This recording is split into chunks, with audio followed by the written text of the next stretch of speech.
Hello and welcome साथियों, स्वागत है आपका टारगेट फॉर आईक्यू में। मैं हूं सत्येंद्र। बिहार सिविल जज मेंस और बिहार एपीओ मेंस के पॉइंट ऑफ व्यू से रिवीजन सीरीज में हम लोग ये तीसरी वीडियो को डिस्कस करेंगे।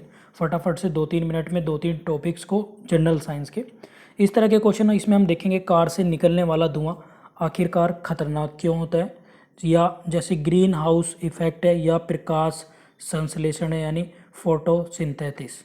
तो इस तरह के टॉपिक जो मोस्ट एवरग्रीन टॉपिक हैं बिहार जुडिशरी और बिहार पॉइंट ऑफ व्यू से, फटाफट से हम इसमें डिस्कस करने जा रहे हैं।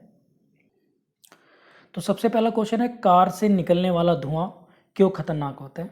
तो इसमें क्योंकि वन लाइनर आंसर आपको लिखने होते हैं, तो इसका मेन जो रीज़न है वो है कार्बन मोनोऑक्साइड CO। ठीक है ना, बस आप इतना याद रखेंगे। ये सबसे ज़्यादा उत्सर्जित होती है यानी निकलती है, और ये जब वायुमंडल में जाती है तो हानिकारक होती है मानव के स्वास्थ्य के लिए। और ये सबसे ज़्यादा हानिकारक है हमारे जो ओजोन लेयर है उसके क्षरण, उसके डिके के लिए, आपने सुना भी होगा। इसके साथ साथ इसमें और भी गैसें निकलती हैं जैसे सल्फर डाइऑक्साइड SO2 और कार्बन डाइऑक्साइड, ये भी ज़्यादा उत्सर्जित होती है। सल्फर डाइऑक्साइड जो है वो है ग्रीन, जो एसिड रेन होती है उसके लिए मुख्यतः इसका ये उसका प्रमुख कारण है सल्फर डाइऑक्साइड का। तो ये आपको ध्यान रखना है। इसमें CO को पहली नंबर पर लिखना है, दूसरा आप SO लिख सकते हैं, ठीक है, SO2 सल्फर डाइऑक्साइड, और तीसरे नंबर पर CO2। तो ये तीनों गैसें निकलती हैं जो हमारे यानी मानव के लिए बहुत ही ज़्यादा हानिकारक गैसें हैं। और साथ में ओजोन लेयर को भी ये क्षति पहुंचाती हैं। जो ओजोन लेयर प्रोटेक्ट किससे करती है?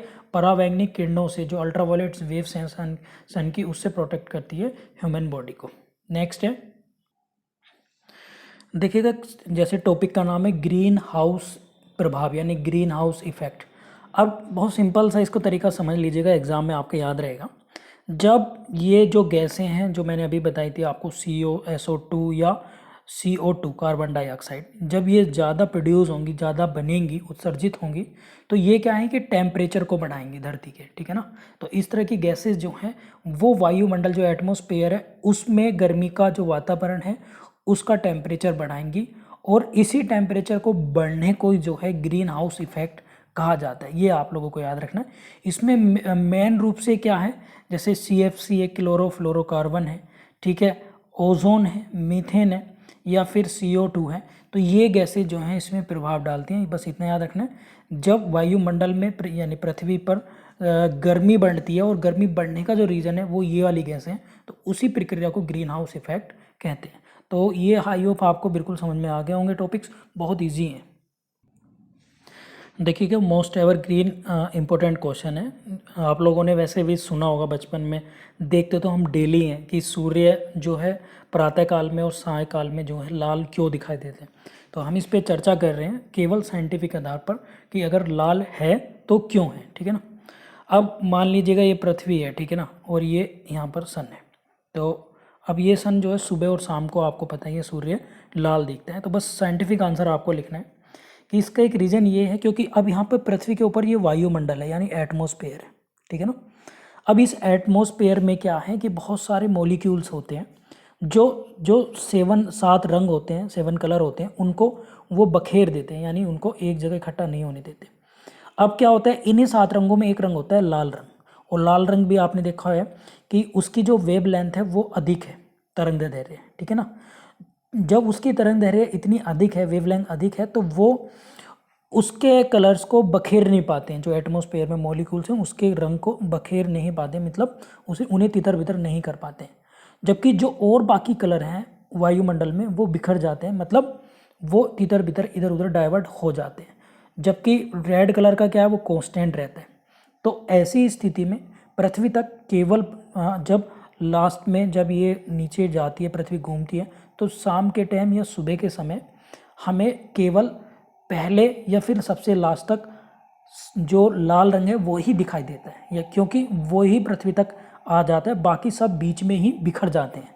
तो यही रीज़न है इसका कि लाल रंग ही जो है हम बहुत देर तक देख पाते हैं और सबसे पहले ही उसको देख लेते हैं। ठीक है, तो इसका आंसर आप लोगों को समझ में आ गया होगा, तीनों क्वेश्चन। अब देखिए, बचपन में जब हम 9th-10th में थे तब भी ये टॉपिक पढ़ते थे, प्रकाश संश्लेषण यानी फोटोसिंथेसिस।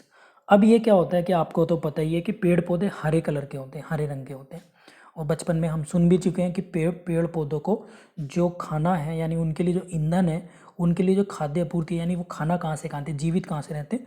तो उसका एक ही रीज़न बताया, आप लोगों ने जानते भी होंगे कि जो सन की लाइट है, जो सूर्य की किरणें हैं, उसी से वो अपना भोजन बनाते हैं। ठीक है, लेकिन यहाँ पर आपको एग्जाम में मार्क्स नहीं मिलेंगे यहाँ तक ये आंसर, क्योंकि अभी पूरा नहीं हुआ है। ठीक है ना।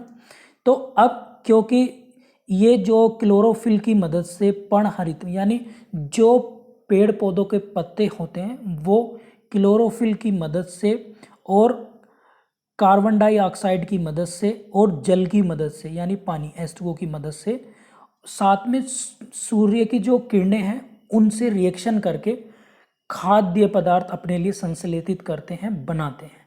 तो आपको याद रख लेना है कि जब कार्बन डाइऑक्साइड प्लस जल आपस में मिलकर और क्लोरोफिल जो उसके पौधों के पत्ते होते हैं, आपने देखा होगा पेड़ों के जो पत्ते होते हैं वो जब रिएक्शन करते हैं, क्रिया करते हैं, तो ऐसी क्रिया क्लोरोफिल के माध्यम से पौधों को खाना दे देती है और उसी पूरी प्रोसेस को जो है प्रकाश संश्लेषण कहते हैं, क्योंकि ये प्रकाश की उपस्थिति में ही जो पेड़ पौधे हैं वो खाना बनाते हैं अपने लिए। और इसी वजह से धूप निकलती है तो वो पत्ते ईंधन के रूप में उनको प्रकाश की उपस्थिति में खाएंगे और फिर वो बड़े होते चले जाएंगे। बहुत इजी लैंग्वेज में मैंने आपको समझाने की कोशिश करी है, बस किसकी प्रेजेंस में, क्लोरोफिल की। और क्या क्या होने चाहिए, कार्बन डाइऑक्साइड, साथ में जो हम छोड़ते हैं कार्बन डाइऑक्साइड मनुष्य, और H2O जो पेड़ों को पानी दिया जाता है। इसी वजह से पेड़ों को पानी भी दिया जाता है ताकि वो खाना बनाने में उनको सहायता मिले। तो ये बहुत इजी वे में मैंने आपको समझा दिया, शायद आप इसे भूलेंगे भी नहीं। कमेंट करके मुझे ज़रूर बताएं कि आपको इस तरह के इंटरेस्टिंग टॉपिक ये कैसे लग रहे हैं।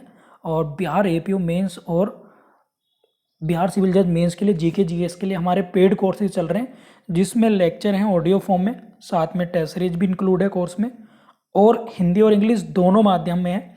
7500110314 पर आप व्हाट्सअप या कॉल करके क्वेरी ले सकते हैं। आप लोग